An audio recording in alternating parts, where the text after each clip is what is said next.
Welcome to my series on diversity of thought. My name is Neela Bettridge. I'm an executive coach and I also work with multinational teams on the areas of diversity, women in leadership, but also on team performance. I hope you really enjoy this series with these really interesting speakers, all talking about their different takes on diversity of thought. Hope to hear from you soon. Maria, so nice to see you today. Thank you so much for agreeing to do this interview with me. Thank you. Before we start, I'd really like you to tell me a bit about yourself, because I know you've had a very interesting background. You work in an area of communications, which I think many of the people listening to this will find interesting. And you are a mother of 2 teenage children. And I know the take that you're going to be taking on diversity of thought today is from much more personal and community perspective, and your thinking around that. So if you wouldn't mind sort of giving us some background on you to start, that would be great. Well, my first job, proper job, was for a corporate company as a project coordinator for Yell, which were then back in the day owned by British Telecom. Yes, those were the days. Those were the days, yeah, when the shares were good. And then Yale floated, so they did become an independent. So I kind of witnessed that change. But I also, those first few years working with Yellow Pages sort of showed me what it was to sort of have a good, solid structure within a corporate organisation. They did seem to care about their staff, and they did a lot of training, a lot of investment in their people. They were huge on ISO, but there was always this sort of creative being inside of me trying to get out. Yes. Because I never really had any formal creative study. I just sort of went straight into the workforce after college. And did that organisation celebrate that? Were they open to diverse people working for them? I think the intention was there, but it wasn't. I tried to sort of be part of their creative studio. So they had a studio on the 5th floor that they sort of did all the ads for the Yellow Pages. And really, in comparison to the big wide world of advertising, those little ads were sort of nothing, in comparison. They're just like little black and white ads that people were sort of working up. But I wanted to get into that. I wanted to be part of something creative. Yes. And whilst I tried, there was still this, you don't have this qualification or you don't have that, background. So even though I went for an interview or several interviews, I didn't really get to where I wanted to. And then I discovered that I was kind of quite interested in other parts of the business. And again, there was this showing interest and then sort of showing interest. And then it's okay, maybe I can diversify internally, but I didn't. So I started to look outside the business, and that's when I went to work for a design agency in Windsor, and I went in as an office manager, but into their NPD department. So they did a lot of new product development and market research and consultancy. But within the business, they also had what was called a structural packaging design and a design studio. So they're working for very, very big brands, and they were doing all the creative artwork for, say cereal packs, all the visual stuff that you see on packaging. And it was an integrated agency. And, they were small in comparison to working for Yellow Pages. It was about maybe 100 people working in this office in Windsor. But it blew my mind. And why was that? Because it was just from going from this corporate, rigid environment to, people, even just the clothes, people wearing jeans, wearing trainers, T-shirts, the more relaxed attitudes. The language was more relaxed, and I'm not talking about swearing or anything vulgar, but it was just the difference for me was noticeable between being in a corporate environment and a creative environment. But it was overwhelming at first because I really felt at home and I felt excited, and I felt that even though that was just this gut feeling, that it was the right thing. I was doing the right thing, even though I didn't have any formal training, you know. What I find very interesting about what you're saying is that what I find in some of the other work that I do is that people tell me, and I think that's very much linked to this diversity of thought sort of messaging, people tell me that, you know, often they have a real calling for some work, but because they don't fit it absolutely 100% and tick all the boxes, they don't get considered. And so it really calls into question, doesn't it, some of the piece around who are we missing when we do that as an organisation. Yeah, and also I think with the Tony Blair years and the, you know, let's send all our kids to university and this is the way forward, the pressures have changed. When I was younger, okay, I didn't necessarily go to a very good school, so I did leave school feeling I'm not good enough. But, you know, I followed a secretarial path. I did go to Yellow Pages and I felt fortunate to be in that environment. But it wasn't, nobody ever really asked me what I wanted to do. I didn't ask myself what I wanted to do. So actually, then what happens is that you do follow a path that you think you're supposed to be following. But if you're not fitting, so if you don't fit with the organisation or you don't match a criteria that they think that they're looking for, then there's a huge gap, because I think a lot of the time it's not necessarily about what's written down on the paper sort of academically, but it's about you as a person, what you can bring to the table as an individual. And actually what's really the nub of that for me is you know, as recruiters, as people approaching talent, because of course diversity of thought is about lots of different things, isn't it? It's about how you recruit talent. So you're talking about that recruitment journey where there you were, this bright young thing, full of ideas and really up for this creative thing, and you may have been excluded because you didn't fit a particular mould at that point in time. So you would have had to learn to fight. So the question for me in diversity of thought is, who do we miss when we put people through this tick box exercise? Yeah, and I think now doing what I'm doing now, and I go into lots of different companies, so I'm more of a, because I'm only going in for short spaces of time, more of a sort of freelancer consultant. I can observe companies from the outside looking in, and I can see what works well and what doesn't work well very quickly. And also, it doesn't necessarily matter if the company's very big or small. But it does matter about the attitude of the business. And tell me a bit more about that. What do you mean by that? Well, I've been into a very large PR company, probably one of the largest global PR companies.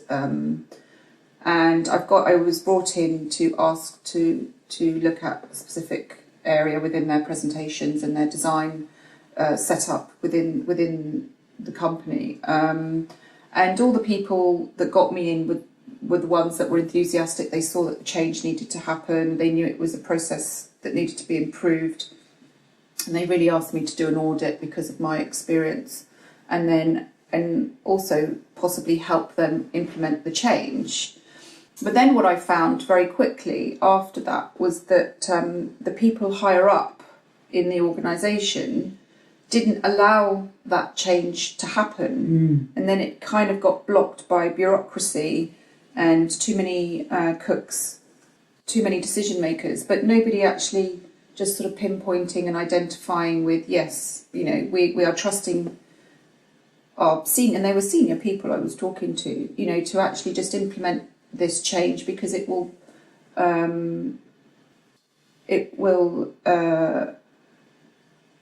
be for the greater good of the company. So when you link that back to actually diversity of thought as a theme, yeah, what it says to me is that you can have the best thinking in the organisation. You can be brought in by people to actually do the change, but actually if there's not the will, at the upper echelons or even through the organisation to take that change, it won't happen. No, because they're not aligned as a business. Yeah. So they have a reputation that they're good at doing what they do. So they supply, PR services to their clients, and because they have lots of specialists in the particular sectors in question, then they're very good at what they do for their clients. But if you were to look at what they're doing for themselves, yes, so for the morale of their staff, it's not healthy.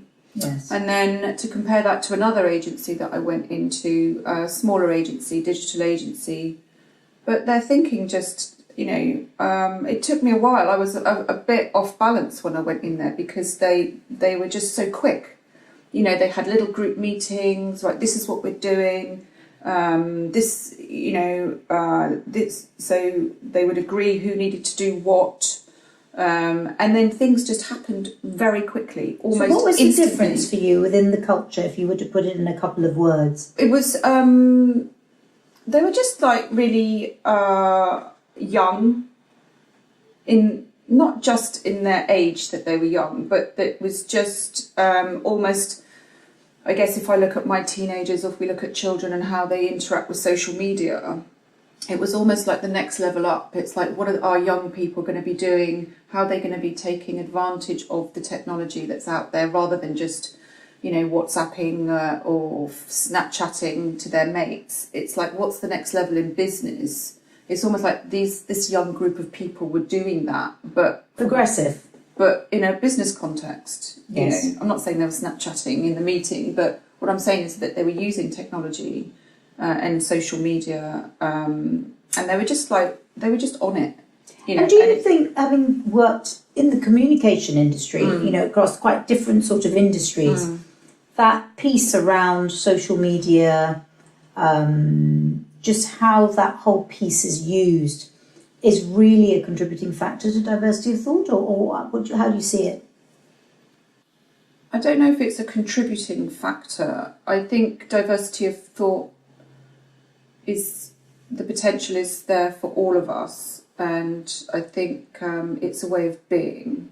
So it's about us as people and how we conduct ourselves, how we live our lives, how we decide who we are and what we're going to be. So our own values, our core values as beings.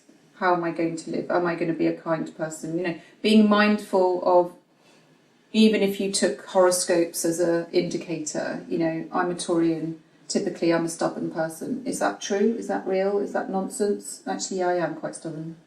But other traits of Taurians are, completely obsessed with money. I wouldn't say that was my trait, but it's understanding who we are as people and then saying, is that a good thing? Is it a bad thing? Do I need to change that? And diversity, we all have the ability to change if it's change is required. And then diversity really is about how we behave and how we conduct ourselves with other people, whether it's our yes. children, our parents, a stranger in the street, our work colleagues. And it is about respect, and it's about being mindful that we are different. We're all different, and what may offend one person won't offend another. But we all take in information differently. So I could say one thing to you, and the same thing to my 16-year-old daughter. She'll take in that information in a completely different way for different reasons. So I think it's mindfulness really is key when we look at diversity. And I know one of the things that we talked about around this interview was actually bringing diversity of thought in from a personal perspective. And I think you've very clearly articulated that whole piece around acceptance, around understanding of your own values, actually listening to other people and accepting them for who they are and being mindful. Yeah, and do you think there are other things which are important from the personal perspective and the community perspective around diversity of thought? All I know is that I've had to go through a massive change in my own personal life So while I was changing careers and career paths, there were things going on in my personal life that were having an effect on me and my direct family. And really, that's life. That happens to most of us. We don't bounce through life, wrapped in cotton wool. Most of us don't. Sadly not. No. So, but I think if we just keep going like bulldozers and not paying attention to our own behaviour and the behaviour of those around us, then there'll never be any, you won't be content, you won't be happy with your life, you won't be able to diversify yourself. So some of the things that I've learnt about myself is listening is one of them. It is to actually not be over opinionated and to actually listen and pay attention to what other people are saying. And also another key thing that I learnt is to put people at choice, especially with my children. That was like really crucial, is rather than barking orders and demanding that people behave in a certain way because it suits you, is actually putting people at choice. So it's actually doing the opposite of that. And that diffuses conflict. And it diffuses conflict in all kinds of environments. So those are two absolutely beautiful points, because I think actually foundational to the whole diversity of thought piece is actually respect, which is what you're talking about. It is. It's respect. It's about management of boundaries. It's about respect. And actually, it doesn't matter whether you do that in the hugest organisation down to your 16-year-old. Exactly. And it's foundational, isn't it? And we do have choice over that. And we need to allow others to have choice. And I think that's what defines a great leader, Yes. and leadership. Are those that, I know some of your earlier guests were talking about it, but it is about great leaders. People want to automatically, I don't mean follow as in follow like sheep, but when you're in an organisation, or you may be a leader outside of a corporate organisation, but the point is that if you show respect and humility, you're humble and you're thoughtful and you're caring as a person, that's the essence of who you are. That is energy. And that is energy that people can feel, even if they don't know what it is. Yes. Even if they're not consciously acknowledging that energy, they feel it. It's something that you can't bottle it and define it in that sense. But great leaders are just, sometimes they don't even say a lot. They're thinkers, but they're calm normally.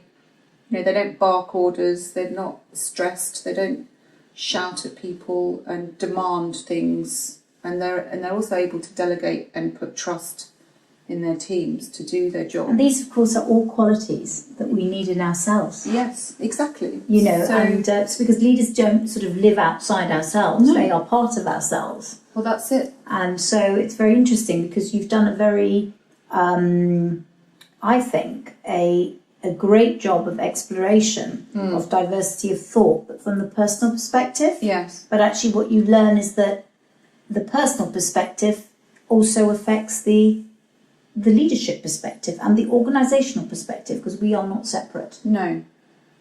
So before I close, any final thoughts on diversity of thought? I think I surprise myself sometimes because I seem to be quite fascinated by it, and I want to understand it more and more and more, because I see so many positives. And the more I think about it, the easier.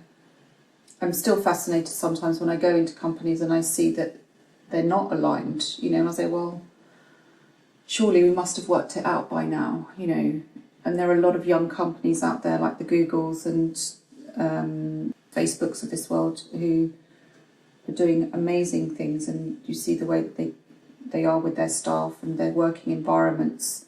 It's like more people need to be doing this, and I think change is coming. But I think the core really is that is say what you mean and mean what you say. Is practice what you preach, really, and that means if your philosophy is to behave a certain way at work, it should be the same in all aspects of your life. Yes. You know, so you shouldn't be a dictator. You know, you come home and bark orders at your children or your wife or your husband, or that behaviour has to change.